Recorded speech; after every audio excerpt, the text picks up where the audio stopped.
Welcome in, Big East Women's Hoops fans. We have the schedule for you today. It's a happy Monday here in New York City, isn't it, John? Yes, it is. This is the day everybody's been waiting for around Big East women's basketball, and the conference is coming off a really strong year. So looking forward to seeing the storylines ahead this upcoming campaign. 4 teams invited to the NCAA tournament last season, all 4 making it past the first round. Let's start by checking out the nationally televised schedule for Big East Women's Hoops. This is kicking off with Notre Dame and Marquette. Muffet McGraw and Carolyn Keeger. What a non-conference showdown Saturday, December 22nd.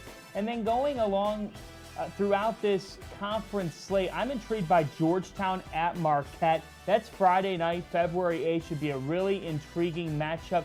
And the week beforehand, Creighton and Villanova in Philly. Those are 2 teams that are so incredibly efficient. But Megan, if there's one game that Big East Women's Hoops fans got to be ready for, it is the conference tournament title rematch between DePaul and Marquette, FS1, Friday night, January 4th. John, that is one of the marquee matchups that Big East Women's Hoops fans are going to be looking for all season long. That's one of 24 games that are aired on national television this season, 22 across the Fox Family Networks, and then 2 will be on CBS Sports Network this season as well. So last year there were 22 games aired on national television. We have 2 more for this season too. So just making more and more steps in how much people want to see Big East women's basketball. Let's get into the team schedules. It's going to be an interesting league this year, coming off of having 4 NCAA tournament teams, and then you've got several in the NIT as well. So these teams tasted postseason basketball. And if we look at it, the DePaul Blue Demons, 15-3 last year, Megan, and now this year they're looking for a 4th conference tournament title. Exactly, John. Coming off their 3rd Big East tournament title, you mentioned it there. I look to that January 4th matchup, the Blue Demons. They traveled to Marquette. Last year, they split the regular season with Marquette, first winning at home and then losing to Marquette on the road. So that's just a really challenging foe for them to face. And I mean, their schedule is it's tough. In February, deeper in that month, when you're battling for the conference regular season title, what I pinpoint is a couple of national TV appearances in big games. Sunday, February 17th, the Mecca, Madison Square Garden, Doug Bruno versus Joe Tartamella at the world's most famous arena when DePaul takes on St. John's on FS2. And then Sunday, March 3rd, the final day of conference play on FS2, DePaul at Creighton. That will be a fascinating showdown in Omaha. Yeah, finishing out your season on the road, it's a tough task for any team to face, even when you're coming on there. Now let's check out Marquette. We mentioned it.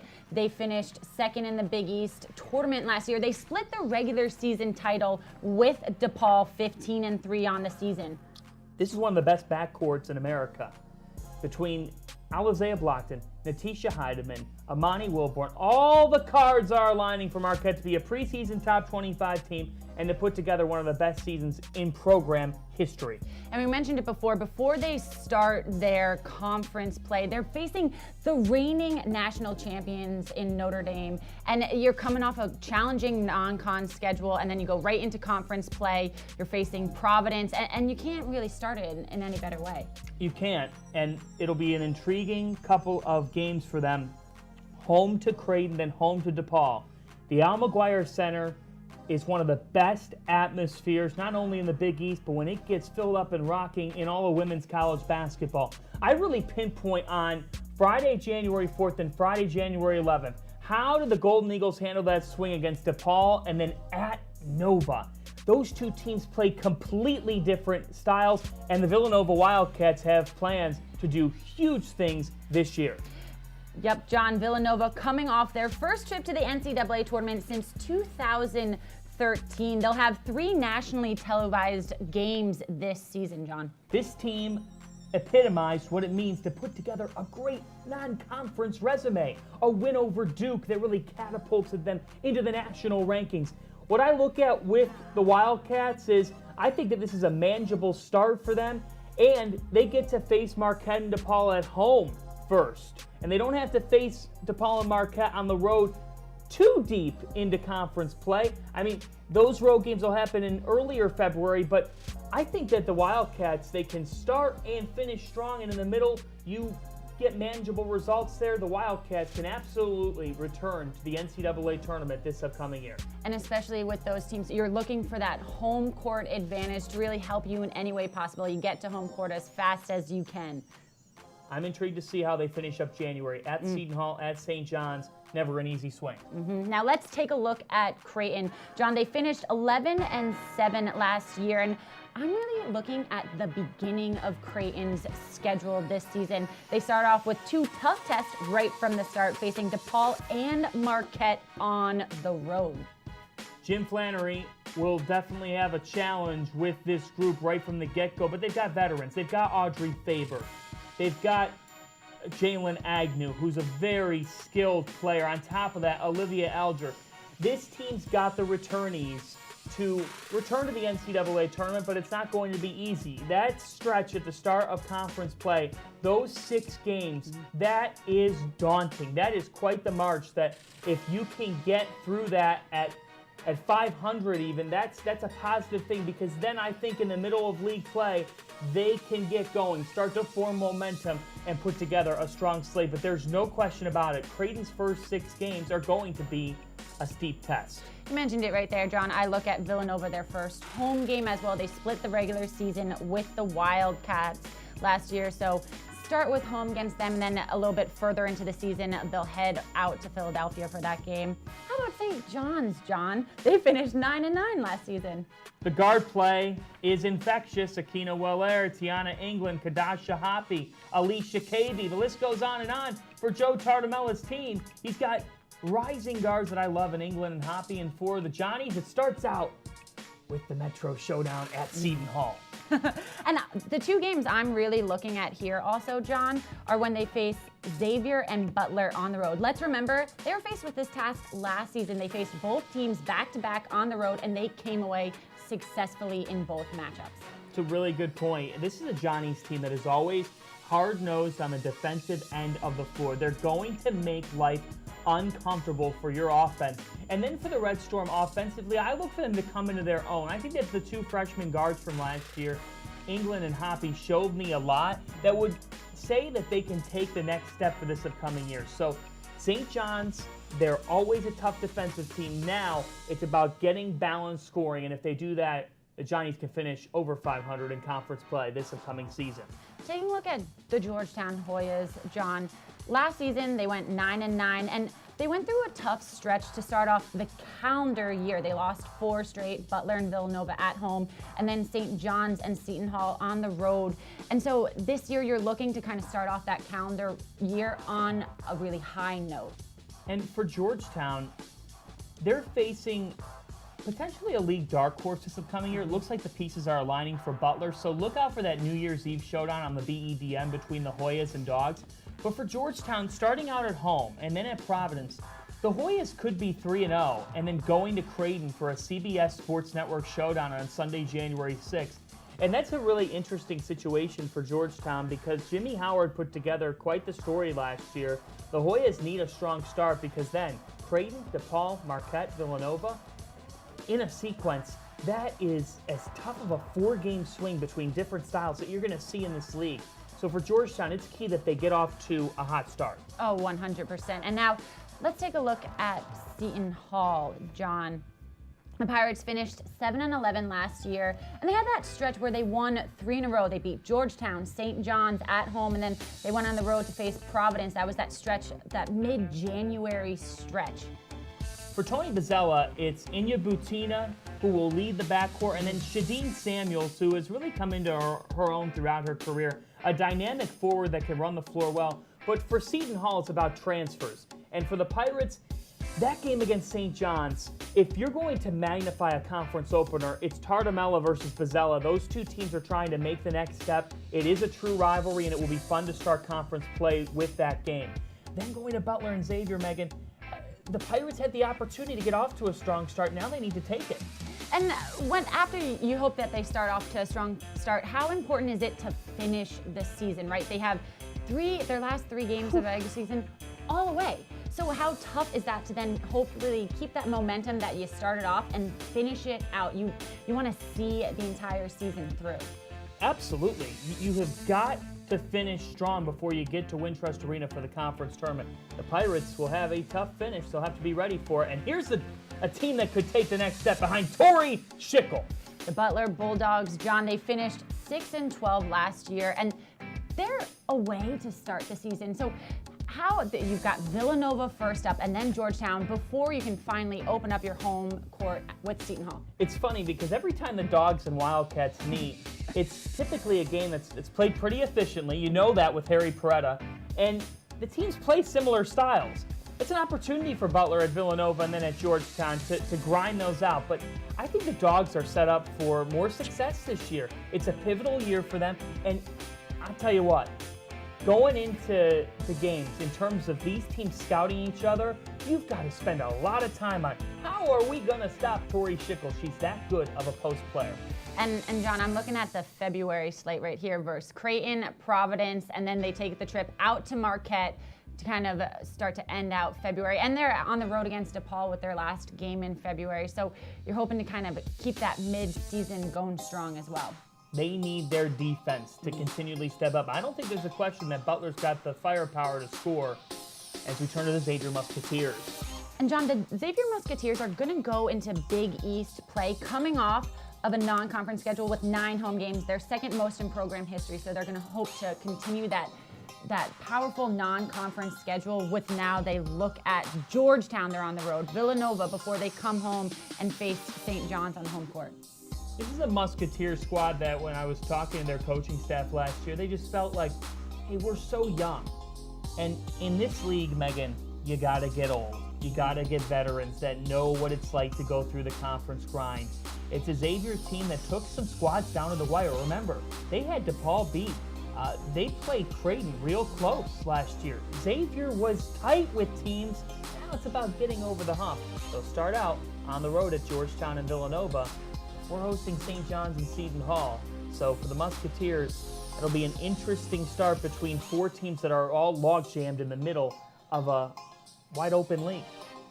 Now let's finish it off with the Providence Friars. John, they finished last season 3-15. They host Butler in the Big East tournament in the opening round. They fell to them in overtime. So they were right there. They took them all the way to overtime. Now they're starting off their season on the road at Marquette.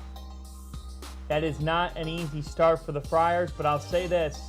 Yo-Yo Nogic, Maddie Jolin, those two can dial it up from deep. The Friars have the sharpshooters that are threats you have got to watch out for. It's a tough start for Providence, but for the Friars going forward in this conference slate, throughout the middle, there's going to be opportunities for them. Look, Marquette and DePaul are the 2 lead horses in this conference. But you start, you end with them, which means in the middle, you have chances to get a lot of momentum and get rolling. It's tough, Megan. As we look at all these schedules and wrap up these schedules, the one thing that comes to mind is this. DePaul and Marquette both went 15-3 last year, and there's nothing that would suggest that they couldn't do it again. So who are those teams that are going to match up the best with Marquette and DePaul and give them a run for their money? We're just going to have to see, because those 2 teams, again, are poised for a big season. And it's great news for Big East women's basketball because you had 4 teams go in the NCAA tournament last year, and Marquette will have one of the best backcourts in America, and DePaul returns 5 of their top 6 scorers from last year. So they're just set up for success wherever you look at it. Right, and it's not one of those things where, I think it's just a given, because I think there's some really well-coached teams in this league. Harry Peretta, Jim Flannery, and I could go on and on to talk about what these coaches do, what they've traditionally done. They churn out good results. They play efficient basketball, and that will make it tougher on DePaul and Marquette just to roll right through them. I'm fascinated to see how the conference plays out. And what's tough, really, John, is making this schedule. And I sat down with Associate Commissioner of Women's Basketball, Tracy Ellis Ward, to find out a little bit more. It's my pleasure to be joined by the Associate Commissioner of Women's Basketball, Tracy Ellis-Ward. The schedule for Big East women's basketball is all finalized. How refreshed are you right now that it's done? It's a great feeling, and I know fans are anxious. I even got a random call over the weekend from a fan asking me when the schedule was coming out, so I think people are ready. Big East women's basketball is coming off the most successful season yet. What are you looking forward to with this schedule that has now come out? Yeah, I think the main thing this season is just to propel and build on the great finish that we had last year. We had 4 teams that received NCAA bids, the most in the conference reconfiguration, and we had several teams also in the WNIT. So just the fact that 7 of our teams were in postseason play, you can't ask for any more than that with a 10-team league. So I think the people know what the challenge is, and we're going to continue to hold the bar high and expect our teams and coaches to perform, and it's all really in the hands of the student athletes. So we're hoping for another successful season. Tracy, you were telling me before, you've been working on this schedule since about mid-June. What goes into finalizing a schedule? Well, I think the main thing is just kind of shifting and making sure that teams don't have too many road games in a row. I think to stay away from conflicts with the men's basketball schedule because they play on multiple dates as well. As you know, our schedule is really a concentration of Fridays and Sundays, but sometimes those Sundays overlap with perhaps TV slides on the men's side. So just really trying to stay away from as many conflicts as possible with our men's programs as probably the most challenging part of the schedule. And then just kind of communicating back and forth with the teams for special requests that they might have, whether it's a school day game or cancer awareness or things of that nature, to try to accommodate as many special requests as we can. How much communication does go on between you and the schools? During the process, particularly that last month, probably at least once a week, and then as we get down to crunch time, mostly every other day. 24 games will air on national television this season. What does that say about the Big East Women's Basketball Conference? I think Fox has been a great partner for us over the years, and I think they are really honing in on key matchups. And so the fact that our teams are playing top folks in the non-conference, including Marquette is taking on Notre Dame at home this year, so that will be aired on FS1. We have several teams playing UConn this year. So I think our teams have really begun to step up their non-conference schedule, which shows in the fact that their strength of schedule and their RPI was where it was last year, which is the top 6 in the country. So I think as long as they keep competing at a high level, the television coverage will continue to be what it is, and hopefully it will be something that fans will enjoy. How have you seen this league grow over the years? I think part of it is when I first came in, there was a lot of conversation about strengthening the non-conference portion of the schedule, and I think really over the last 2 to 3 years, you've really seen that evolve with teams playing a lot of top 25 programs. I think this year we've got almost 30 teams on the schedules in the non-conference segment of teams that were in the NCAA last year. So teams are really paying closer attention to who they're playing in the non-conference segment so that they can again, improve their strength of schedule, their RPI, so that they can be in the hunt when it comes to tournament time in terms of selections. Now you can finally take a breath. The schedule is out. Thank you so much for your time, Tracy. Yeah. Thank you, Megan.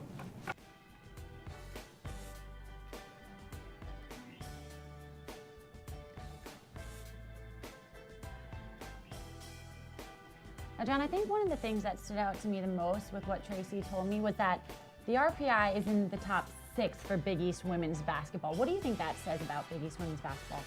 It says that the conference has taken the steps forward and the necessary ones here. 5 years into this league, the league has progressively gotten better. And I look at a couple of different notes. One is you had the highest non-conference winning percentage since 2012-13. First time since 2011-12, all Big East teams finished regular season non-conference play with a 500 or better record. So that means that the league is getting more balanced, and it means that you're going to get more teams to the big dance. To get 4 last year, the coaches across this league talk about, they want 5, they want 6. That's the end goal there. They're getting towards that, and the league is going to be very competitive once again. And I love the national TV lineup in this conference this upcoming year. Marquette with 4 national TV appearances.